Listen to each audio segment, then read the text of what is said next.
So thank you, Ray. So this is really a webinar for you guys because we know there's lots of questions that you all have, and so many of them are the same types of questions. So we're really wanting to have you guys give us input, and there's a number of ways you can do it. You're more than welcome to kind of raise your hand. I'll unmute you, and we like to kind of see you and hear you ask the question. If that's not possible, we have a chat feature, so you can type in your question. We have it already on the side of our screen here, so we can read your question and answer it that way.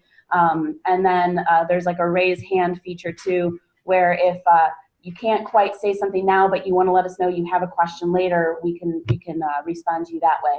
So we know that there's questions from everything from when am I going to get my I-20 to what time can I choose, when's the right time to choose which track I want to take, or what's the employer market like, or even the weather, lots of questions. So really, we're going to just let you guys ask the questions that you have. So anybody at all, just raise your hand or type in a chat and we'll get going with your questions. Go to the exchange for West Palm Beach, gate 132. Please make the gate, go to the exchange for West Palm Beach, gate 132. So sorry, Ray, I had to mute you because there's a lot of noise on your side. All right, any questions, anybody? If you want to let us know, we want to help you out.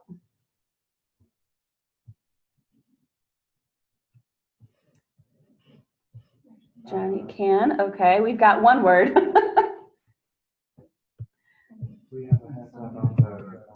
Yeah, we can hear you. Can you talk? Okay. Hi everyone. I'm Jahan, and I have a question about how can we apply for the GA or TA? So in terms of applying for like an assistantship, correct? Yep. Mm-hmm. So assistantships, we were actually just talking about this.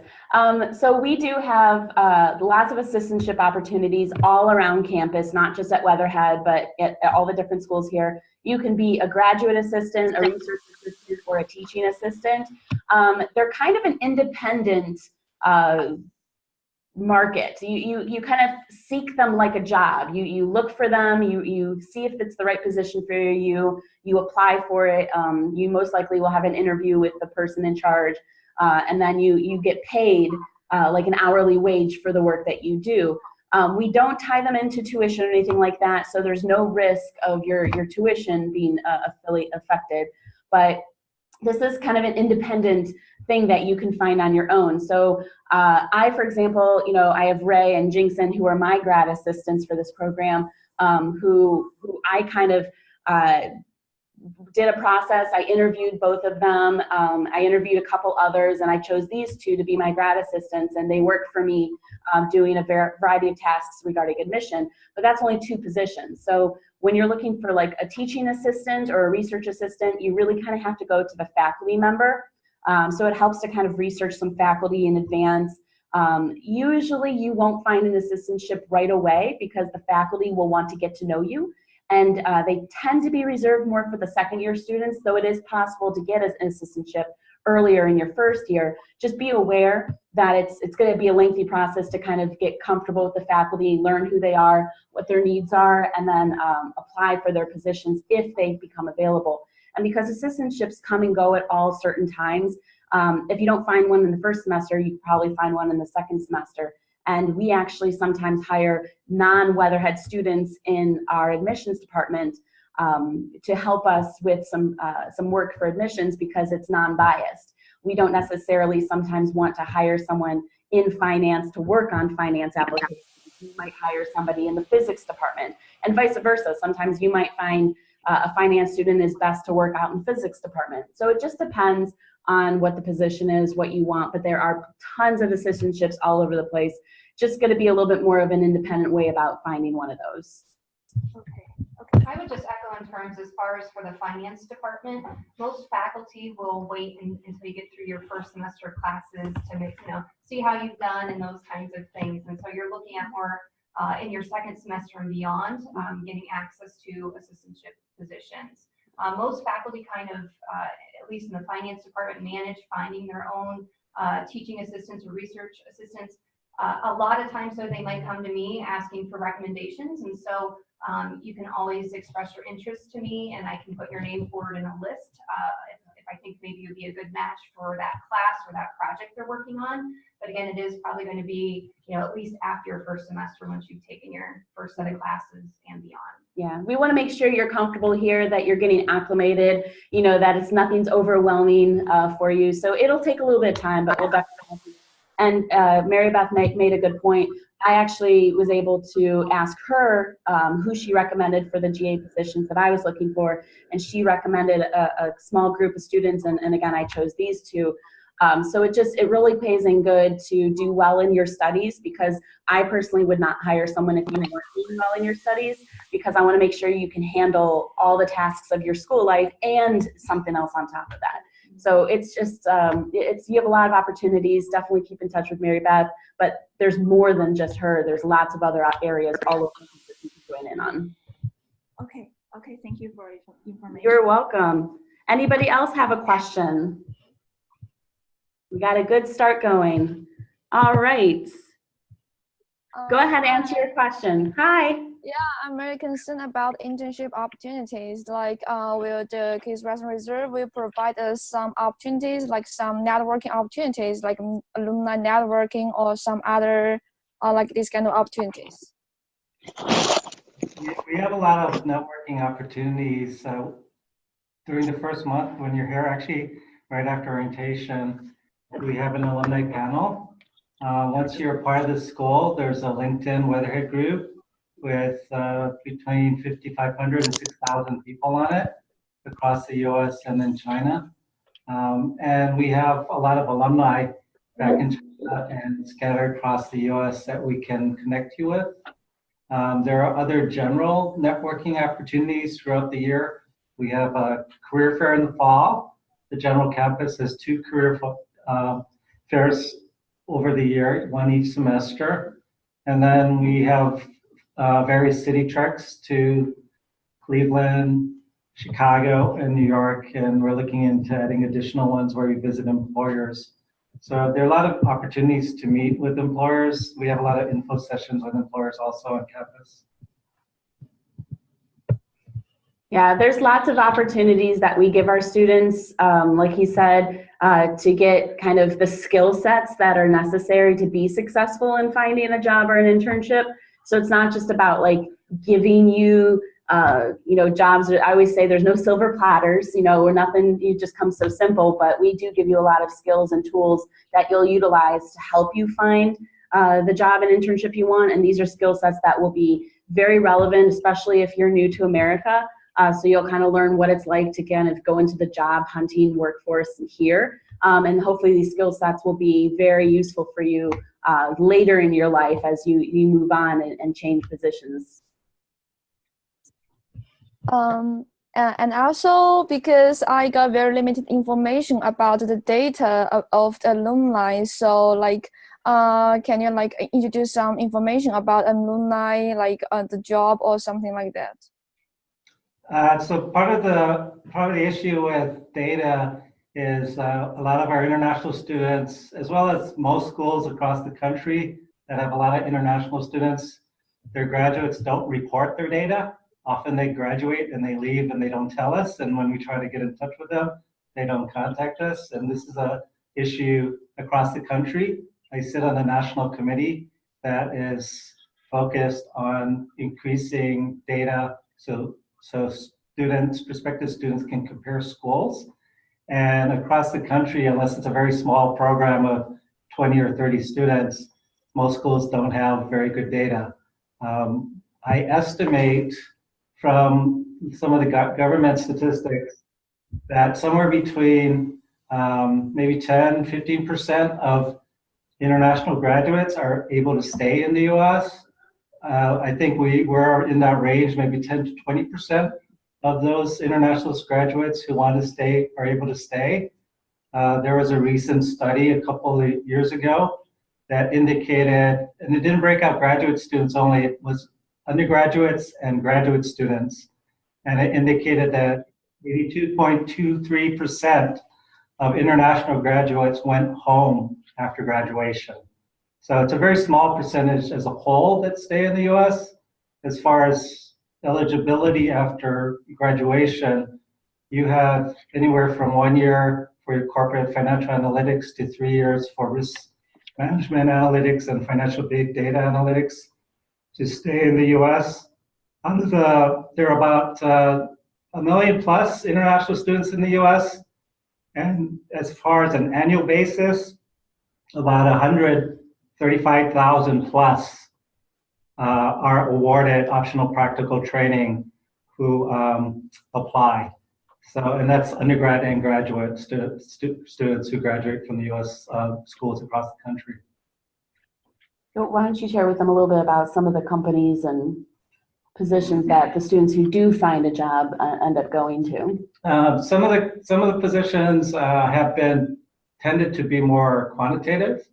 Most of the students that have taken positions have focused on risk management analytics or financial big data analytics. There are some who are able to find things on corporate financial analytics, but the key skills really that help them succeed and allow them to stay are during the course of their studies, and even prior to getting here, they're working on their networking skills and their spoken English and written English communication skills. Those are the things that really stand out as far as employers seeking applicants. Most of the employers give us feedback that our students can do the quantitative work, and they're looking for people who are good team players and can collaborate in different projects and communicate well in an American business environment. So those who understand American business culture and have been able to integrate have been able to do fairly well.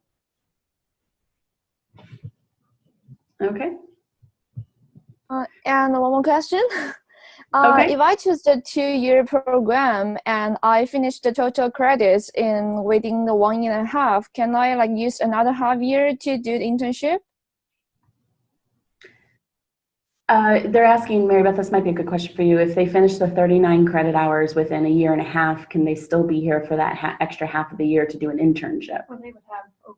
Yeah. Yeah. It wouldn't quite work like that. You would plan out if you're going to be here for 1.5 years or for 2 years. You can't be here for 1.5 years and still stay as a student for an extra semester. Okay. You would have your OPT to use. You can stay up to the 3 years for that.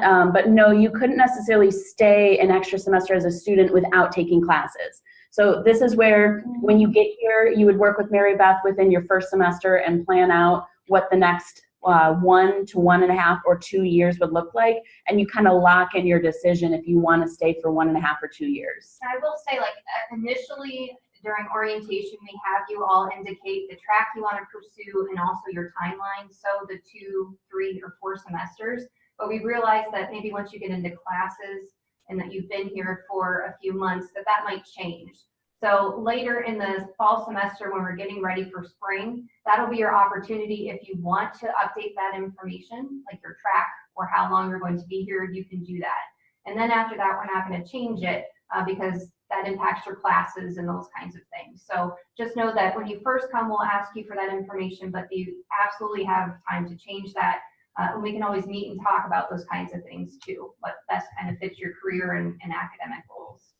Mm-hmm.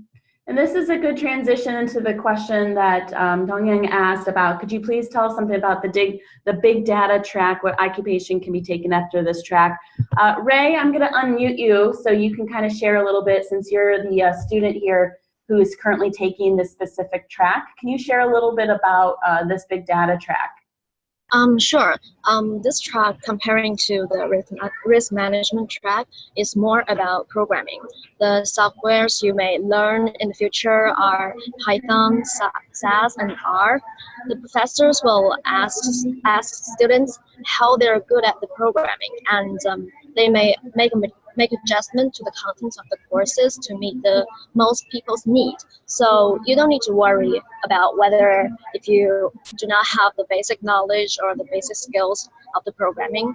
And during the whole semester, you can also ask for help from the professors and TAs. And as for what kind of occupation can be taken after this track. I think this track cannot guarantee what kind of occupation you can take, but I think the softwares and programming courses can help you in your future career if your employer requires you to have certain skills. Yeah. Excellent. Thank you, Ray. So real quick, just as a so moving on, you had a question that you wanted to ask. I've unmuted you. Go ahead and ask your question. Yes, I have a question. Because I am both interested in the big data track and risk management track. So I want to ask, can I learn both track in the case university? No. Can you hear me? Yes, we hear you. So there is some overlap of classes, but you have to declare your track. And so one, depending on how long you're here. So if you're here for 39 credits, there might be an opportunity to take some classes that are outside of whatever track it is you declare. But you first have to complete those classes within your track. So you have more of an opportunity depending on your timeline if you're going to take classes outside of your track. So you mean if I have a time, I can learn both track, but I still need to finish a track I choose first, right? So okay. In 9 hours, there's obviously 9 extra hours and you have a longer time frame. There may be opportunity for you to take a class depending on the timeline from one of the other tracks. So there's sometimes overlap between risk and financial big data, but you have to declare and complete those required classes first. And then if there are credit hours outstanding, you may be able to take something from risk. Okay, thank you. Yeah, that's a good point. Jason said, but on your diploma, it's only going to show the track that you declared. Right. Okay. Mm-hmm. Excellent question. Any other questions from anybody else? I know there's lots more topics that we can talk about.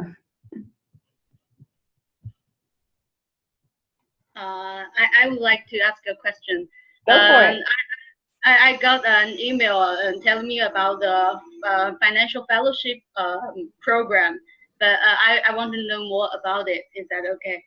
Yes, absolutely. So this is a brand new venture. We literally just created over the past few maybe weeks or months. We've always had a need and an opportunity to help make it a little bit easier for students to find internships and opportunities to enhance their skills through an internship. So we've created this Weatherhead Finance Fellowship, and what this is we have industry leaders who teach the classes here at Weatherhead, and what we're doing is having them kind of create a project, like a real world project that our students can get involved in. So it's kind of like an internship, but it's not it's not the exact same thing as an internship, but it's this amazing project. You would get a stipend, so to help compensate for your time. And then what we were creating are anywhere between maybe 30, 35, maybe even 40 positions where students could then join in with this industry leader on a specific project over a time period of, I think, 8 weeks or so we're trying to develop. We still are working out the details on it, so I don't have anything too specific yet. But we're very excited. We have a lot of employers who are very interested in helping participate and kind of facilitate. So we're creating now the pathway to get involved with this fellowship program. Right now, until we kind of figure out exactly which employers we are going to have facilitate this project, we're not exactly sure what they're going to want of our students, but we do know that it'll likely include your resume. We'll want to see your updated resume, which is something, we ask for already. Like Mitch will already reach out to you for your resume. So we help you kind of get it cleaned up and looking fresh to start with. So you'll want to submit that. You probably will have an interview of some kind, or maybe an essay, something to distinguish you. But we also want to capitalize on your success here in the program. So we're really going to take a good look at your first semester grades to see if you're doing very well in the program. So it's another incentive to strive to excel very well. And then once this opportunity opens, we'll have you guys kind of work with this industry leader on their project that they work on. So this is going to officially launch this coming summer. I'm sorry, the following summer, of 2019. So we're still getting it started, but as soon as we knew that we had a lot of employers here in Northeast Ohio that were very excited to do something like this, we knew this was something our students would like. So we wanted to share with you right away that this opportunity, though it's still being developed, is very exciting. We're really excited to kind of finally announce that this fellowship program is coming your way. I know it's not a lot of information, but it's gonna be really cool. We're thinking, 30 or so odd people will be able to secure one of these positions. But again, it's kind of like we have to figure out, the students that we get in the class, and then we can kind of know like the employers that are going to work with us, and therefore kind of compare and contrast and see how many positions we can make available, as many as possible. Which again include a stipend. So what would work all around for everyone. So still in the works, but we're very excited about it. Okay, thank you for your answer. Yep. Yeah, we're every day I feel like I'm hearing more and more information about it. So even though it's pretty vague now, hopefully by the time you guys get here in orientation, we'll have a lot more information to share with you. But definitely keep eyes out for emails, because we will send you communications if things are necessary to move along in this program. So great question. Any other questions? Don't forget, you're welcome to step on in, unmute yourself and say hi, or feel free to use the chat feature too. No one's asked about the weather yet, I'm shocked. Yeah. Any other questions? Well, Ray's back. She disappeared for a minute. This is all led by you guys. So if you guys feel like you have all of the answers, is there some? Who had their hand up? I didn't see. Oh, there it is. Yay. Shoo. Let's see. Okay, there we go. Hi. Hi. Hi. I wish to know that because in my undergraduate study, my major is accounting, so I intend to pass the CPA exam in America. So I want to ask you that would I have opportunities to learn the courses related to the CPA exams, like the federal taxation or some accounting analysis? So in the corporate finance track, we often will approve students to take an accounting 414. It's called, corporate financial analysis, and that would count towards your degree requirements for finance. As far as the other requirements for CPA, you would have to probably talk with the advisor for our accounting program. They could look at the finance courses and see if there's overlap between what's required for the exam and what we're teaching. But I do know we usually can get approval for an accounting class, which is outside our curriculum for a corporate finance student to take. And that's something for all the tracks. There's often the ability to take one class outside of our curriculum if you wish. So again, for corporate finance, corporate financial analytics, it's accounting 414, corporate financial analysis. For risk management, and for financial big data, it's often statistics classes. So if you're ever interested in potentially taking something besides finance, oftentimes we'll approve one class for you to do so. Okay. All right, great, thank you. Someone asked a question about, can you please tell the timeline of each track? Really, there's no timeline per se. Each of the 3 tracks aren't necessarily different in terms of time. Every student has the chance to stay 2, 3, or 4 semesters. It just depends on what you want out of the program. And that's where you would work with Mary Beth when you get here. You'll learn a lot more about the tracks at orientation. And again, as she said, you'll have kind of time to experience the program a little bit before you have to finally commit to one of them. But essentially, it's up to you if you want to stay just 2 semesters and get done in less than a year, or if you want to extend your stay an additional 9 credits to 3 or 4 semesters. So it's really all on you. Good questions. Any other questions? Anybody else want to chip in? All right. I have one more question. I read about the news that the students at MSM program went to a city track at New York and Chicago. So my question is, will all the interested students will be taken to the city track, or only the top students, the selected ones? There is an application period every year, and it's based on you submit your resume. Yeah, it's based on first year grades also, and attendance at some of the different career management events and some of the other classroom activities. So as far as previous years, most people who have applied have been able to go on one of the treks. It may not be their top choice trek. The only ones that have not not been as competitive as far as maybe their first semester at school or other things.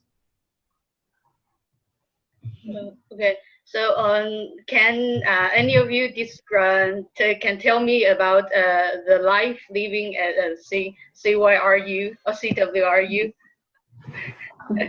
It's funny because I'm a Cleveland native. I've been, born and lived in Cleveland all of my life outside of the time when I traveled out of Cleveland to go to school, but I came back. So I'm a little biased. I personally think Cleveland is the greatest place to ever live. It has everything you can ever imagine here. I'm never bored. But I think it makes more sense to maybe get some input from people like you who have come from a completely different place. So Jason, why don't you kind of share a little bit about your experiences here at CASE? Yeah, I think for our university, for CASE, firstly I want to talk about university.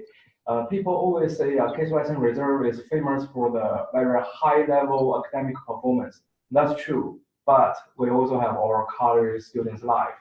There are so many students, organizations, and clubs on campus, and also we will usually make some events from the student organization and also from different school, also from the university. So you will never feel bored here.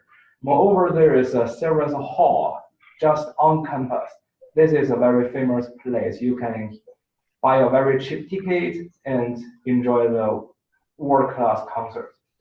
Talk about the city is, I'm not sure what your guys' hobby is, but no matter what it is, you can find somebody have the same hobby with you and you can hang out or enjoy some events or even shows together. For example, there is a Rock and Roll Hall of Fame in the city of Cleveland. So if you really like rock and roll or music, that's a place you will not want to miss. And also in the summer, we will have so many different festivals in downtown area, and you guys are definitely will enjoy it. So in my world, I think the life in Cleveland is very interesting. You will not feel bored. And since you guys are all the students, after you finish your schoolwork, your internship finding or something like that, you will have something to do on your own time. Just follow your hobby. Yeah, Ray, why don't you give some insight and kind of talk a little bit about what you feel coming into Cleveland? Sure. Just like Jason just mentioned, we have one of the nation's best orchestra just in campus, and we also have the Museum of Art, the Museum of Natural History and Botanical Garden in our campus, and we also have Cleveland Cavaliers, the NBA game, NBA team. So sorry, and we also have many parks in Cleveland, and you may also like going campus in summer or go skiing in the winter. There are as many things you can imagine. So I think you will spend a colorful and wonderful 1 or 2 years in Cleveland. Aww. That makes my heart so warm when I have other students that also love my town too. But truly, there's a lot to do here. I mean, if you have an interest, Jason's right, someone else will have the same interest. Lots of organizations. If you like to be outdoors, if you like festivals, if you like good food, there's so much good food here. You've got music, you've got sports. I could go on and on. I mean, the art museum is literally right across the street, and we could go have lunch there. I mean, we could walk in, it's free. So it's pretty cool. So anything you can imagine, we definitely have. So you will never be bored in Cleveland. So Dongyang, I know you had raised your hand a few minutes ago. Do you have a question for us? Yes. Go ahead. Oh, I am walking to my house, and I thought that might make me more appealing and mysterious, but sorry. My question is about my question is about the comment. You know, whenever I search for the information about case, and there is always a comment that everyone is nerd in their own way. So I think it's a completely bias. You know, it's a bias. But you know, I play the violin and I love to play the badminton. So I want to know if there is some room and facilities for me to practice in case. Yeah, actually, I mean, that's a very unusual question. Definitely mysterious. I like that. I would say, because I'm a music person too, my entire life my background was in music. So if you like music, there's Severance Hall, which we mentioned earlier, which is, again, I'm not kidding, it's the other side of the block from the art museum. I'm not so sure if you can necessarily play there, but it's a great place to listen to music, some great venues, performances, things like that. Case does have a modest music department here, which I'm sure there's plenty places that you could play. We're right next door to the Cleveland Institute of Music as well, so there's another opportunity to maybe see what they have or listen to some performances. And then we also have a couple churches. One is across the street. Man, we have a lot of things across the street. Church of the Covenant, which is a beautiful facility. They might even have a place if you ever want to play. I know they do performances, and they're gorgeous church. Quite frequently. I actually just went to an organ performance last year. It was just breathtaking. So I'm not sure exactly what we here with the finance program can help you with the violin playing, but there's definitely opportunities for you to get involved with the music around here. Oh, thank you. Yeah, trust me, I'm a huge music nut, so you'll have lots of opportunities that way. So it looks like we have, we have some questions about, let's see, more of the, let me just read this. I was applying to your program. Your focus on the essence of finance and more than number crunching really interested me. Could you please tell me something about it, especially considering the big data track? I'm not quite sure what more you want to know about that. I think you're unmuted right now, Xisheng, so you're welcome to kind of ask your question kind of to get a little bit more. I know Ray talked a little bit about the big data track earlier. Is there something more specific about that information you're looking to hear about?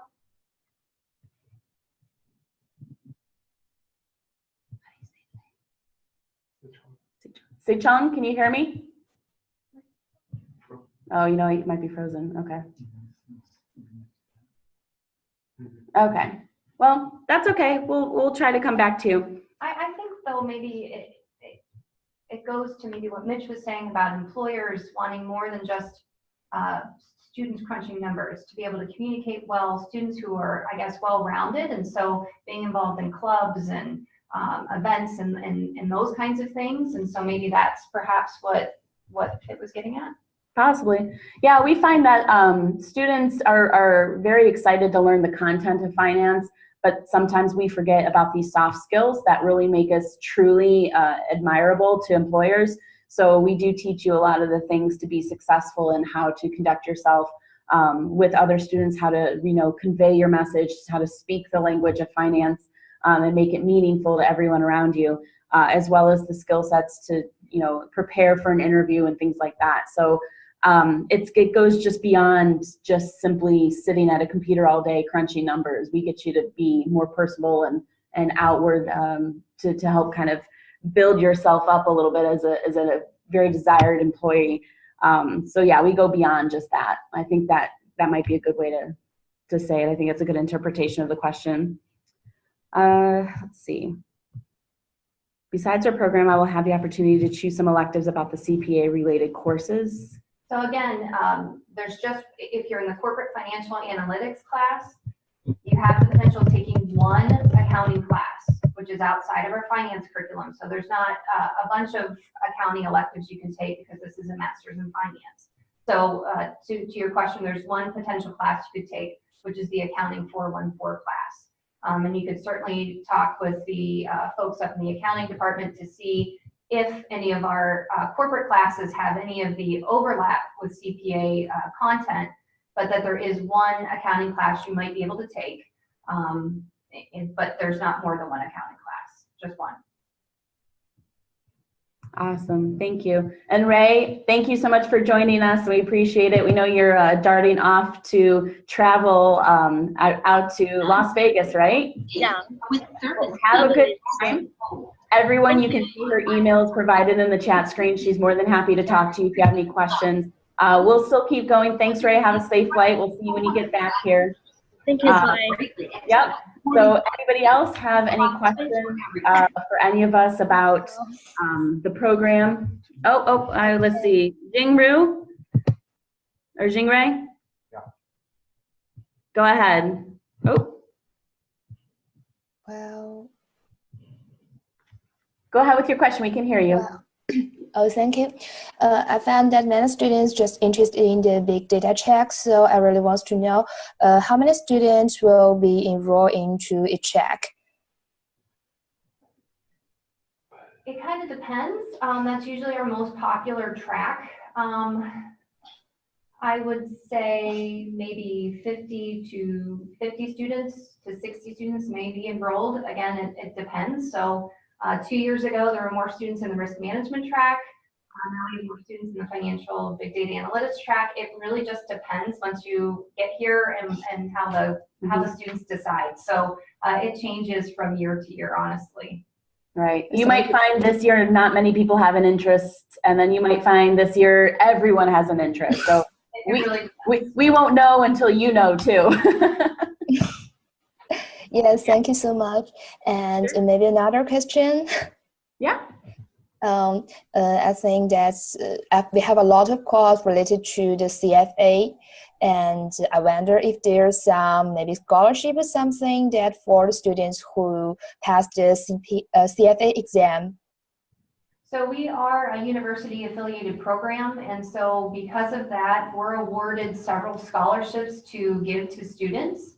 I will say we look at second year students again because we see how you've done in classes, what you're doing inside and outside of the classroom. And so, and then we also look at grade point averages. So if you decide to stay for 3 or 4 semesters, we'll take a look at you. Just know that we have only several scholarships, so not everybody who is interested in a CFA scholarship is going to get one. I believe we have 3, but we do have those. And because we are a university affiliated program, I know something the Finance Club is going to do starting in the fall is we're going to do mock CFA exams. And so we'll have a space for you to kind of sit and practice taking whatever level it is that you're going to be sitting for in December. And we'll kind of run through that, and then you'll get the answers to see how you've done. So there's a lot of resources that we have besides just the several scholarships being a university affiliated program. Thank you so much. Excellent. And Yulin, I think you had a question. Go ahead. Hello. I want to ask something about the gym. I want to find a place that I can exercise, and like, do you have swimming pool or something like that? We have lots of gyms. We have a go ahead. And should we pay for the fees or something? There's a couple fitness centers on campus. There's like one on one side and then one on the other side. They're the one-to-one fitness. You can probably look on our website, on the Case's main website, case.edu's main website, and look up 121, the numbers 1, 2, and 121 fitness. They have very accessible facilities, lots of state-of-the-art equipment. I'm not sure if they have do they have a swimming pool? I'm not sure. I don't know if they have a swimming pool, Say that. There's a fee in your each semester. Yeah, it's kind of already taken care of. There's a fee in it for each semester, so it should be accessible for you as a student. And then the hours are great, so you can go before or after class. They have parking facilities. It's a really beautiful facility. I just don't know if it has a swimming pool. I've never seen one, but I don't personally go to that gym. I have another gym I go to.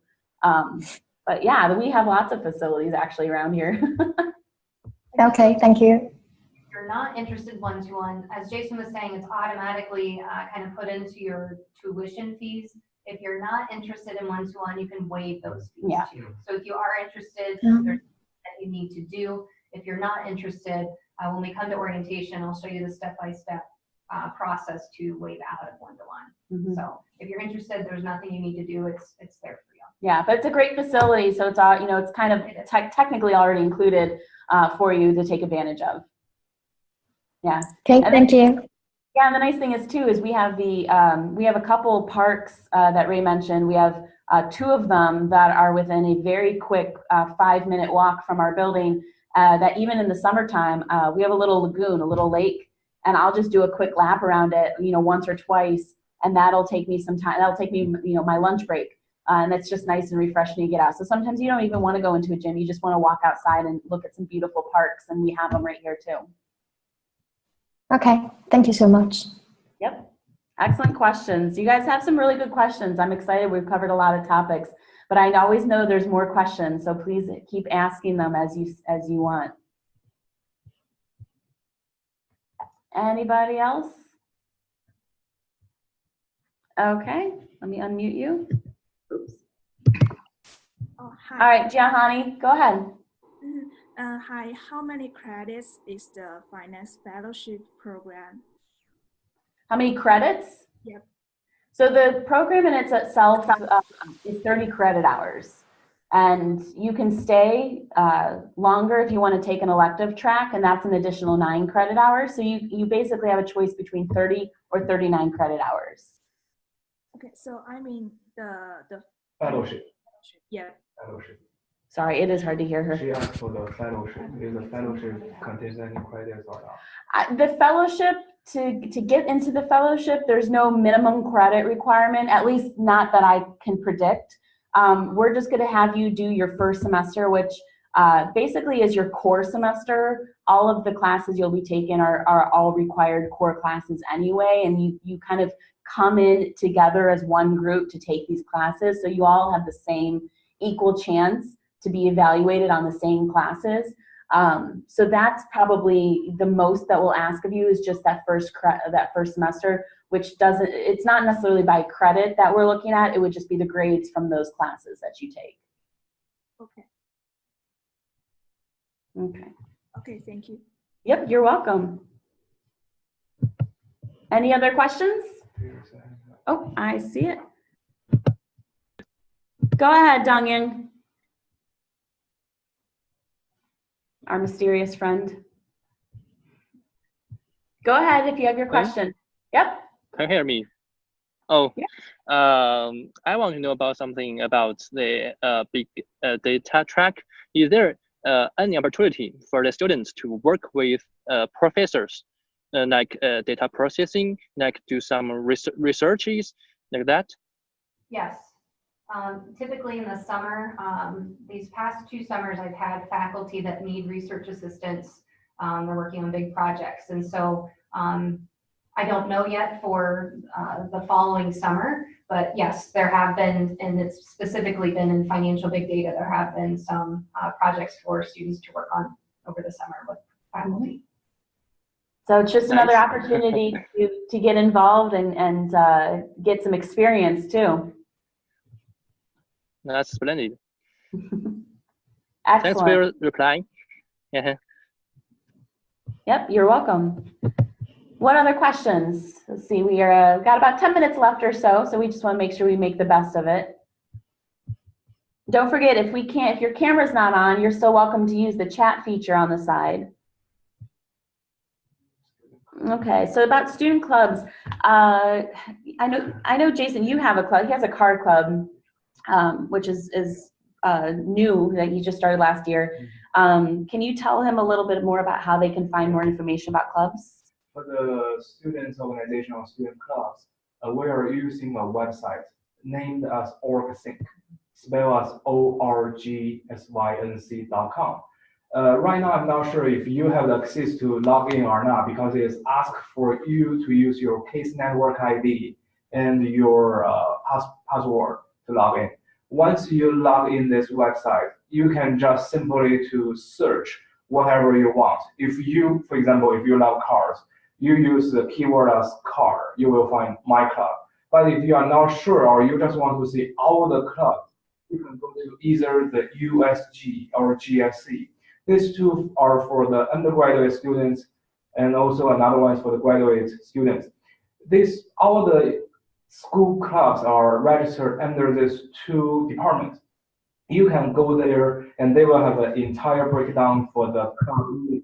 You can find every single club registered under either USG or GSC. And I'm pretty sure that you may find one you are interested in because there are so many clubs. And there's another way you can find out the club is, I think at the end of August, there will be a club fair on campus outside of the library. Almost every single club will be there and have a desk to send out some flyers, information, and also do some Q&As. So if you really want to find a club, you can just go there, say hi to them, and ask them what kind of club you are and what kind of events you are always planning for a semester. So these are the two major ways to find the student clubs. And one other thing to add on to what he said is a lot of what we do here in Weatherhead is exclusive to Weatherhead, and there's a lot more things that the campus of CASE has, the main campus as we'll call it. So we have the kind of club fair that he mentioned here at Weatherhead that has a lot of different clubs, but there's also other club fairs all over main campus for other schools as well. So even though a lot of the clubs are kind of represented at multiple fairs, if you miss one, there's usually a fair elsewhere, even though that one might be catered more to that school. So for example, just a month ago, I went to a club fair at another building across campus, and just to kind of see what student organizations were there. And some of them I recognized, some of them I had not. So you just never know what you can find, but there's lots of opportunities. And I would say probably the best way to find a club beyond researching it is to get involved with your students. So talk with your classmates, see what is interesting to you. They may or may not have heard of a club. People always talk about the wine club, like how exciting is that to talk about wine? But beyond what he said, the more you interact with your classmates and the students, the more you'll start to hear about organizations. And just like Jason did, there wasn't a car club, so he got here, he wanted to create it, and he did. So obviously there's a process to do that, but you can kind of help develop things that if you feel it's missing, which is a great opportunity to kind of get your entrepreneurial side going and creating something here as well. So cost of living, okay.